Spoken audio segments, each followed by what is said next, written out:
So psychological safety is a shared belief held by members of a team that the team is safe for interpersonal risk-taking. So psychological safety means I can show up to work and feel very safe about saying things like, oh, I'm not sure what's going on, I don't understand, or I don't have the answer. It means that I can show up truly as myself and share, even though sometimes I fear other people might judge me. And psychological safety is kind of a new term. We learned about it from Google. So Google, probably about 6 years ago, did a study specifically looking at their own teams, because what they noticed was we have some teams that are high performing teams. They're very effective, performance is very high, they work really well together. Then we have these other teams within Google, not so much. They don't seem to perform as well. They don't meet deliverables as well. And they wanted to figure out what's the difference. What's the difference between our high performing teams versus our teams that are not high performing? And the number one thing that showed up across all high performing teams was psychological safety. That the teams that perform at the highest rate had a very high level of psychological safety. They were able to feel comfortable in having tough conversations. They trusted each other. They recognized their value on the team, and they weren't scared to jump into vulnerability. And so a big part of what we're going to be talking today about vulnerability and empathy is all strategies that support creating this psychological safety among teams, essentially creating more trust among teams.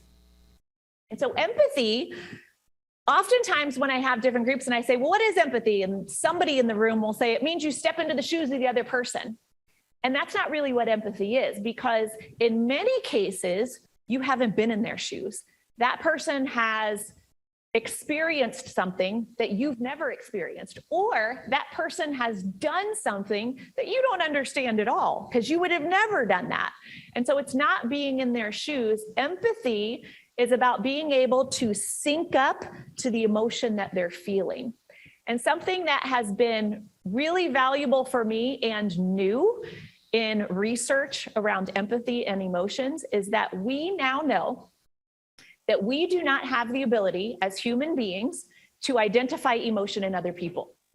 And for me, that's a little bit groundbreaking, because I do a lot of emotional intelligence training, and some of my clients have me take an emotional intelligence assessment because my audience took it and they want me to see the assessment. And you know what the assessment is? It's a bunch of pictures of people like making a face. What's that? Anger, irritation, and I'm supposed to name the emotion. We don't have the ability to do that. We do not have the ability as humans to identify emotion in other people. Therefore, we must use our language to be able to identify and sync up and recognize the emotion. And so empathy is being able to use our language so then we can seek to understand and recognize what that emotion is and sync up to it. And so empathy creates innovation, collaboration, and creativity in the workplace. When we feel understood and we recognize that other people are connecting to what we're feeling, we're more likely to work better together. Empathy is taking the perspective of the other person. So that means being generous in your interpretation of them, coming into a conversation and recognizing I might not know the whole story. There might be details that I still need to know. So taking their perspective, seeking to understand their perspective, staying out of judgment.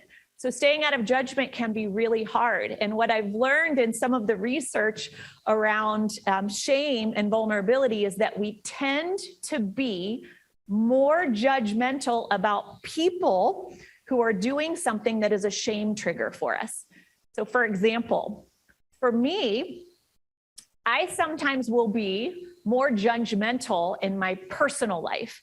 And so I might be more judgmental in my head mostly, but judgmental about friends that I have who are stay-at-home moms and all their kids are grown and off to school, and they talk about how busy they are.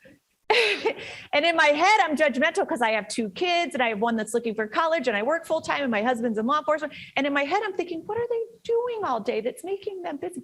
And what that really comes back to is I struggled a lot as a mom in deciding whether or not to be a stay-at-home mom or a working mom. And I had some shame around that. And I've never been a stay-at-home mom, but there's some shame there for me where I feel like maybe I should have been home. Maybe I should have spent more time with my kids. And so isn't it interesting that where I tend to be the most judgy is stay-at-home moms? And so that's just my example of, wow, that really connected for me, where I can be more clear around where I tend to be more judgmental and why. And it helps me to seek to better understand and be able to take their perspective and lead with open-ended questions instead of being judgmental. So oftentimes when someone is struggling or they've shared something really hard, what do we want to do? We want to fix it. We want to make it better. And what we know is that that doesn't help anything. It's the true connection and creating empathy. And sometimes we don't necessarily need to say or do anything at all, but just simply being with a person is what they need in that moment. Sometimes when we're creating empathy, it isn't about a person that just shared something hard with us. It's different because it's us as leaders needing to have a hard conversation with someone, have a hard conversation with them about maybe our work or their performance. And so sometimes empathy is needed in a tough conversation, not to connect to the hard thing that the other person is necessarily feeling, but in order to connect to them so that we can communicate what is needed in the moment. In other words, sometimes we need to give advice. Sometimes we need to support them, but yet that's not what empathy is. In other words, empathy is not fixing, solving, advice giving, or being the one-upper. The one-upper is, you think that's bad, let me tell you about me, and changing the focus on me. So what if you do have to have a hard conversation, and maybe it's about performance, maybe it's with a child or partner or friend, you have to have a hard conversation with someone, and within the conversation, there needs to be some fixing, solving, and advice giving.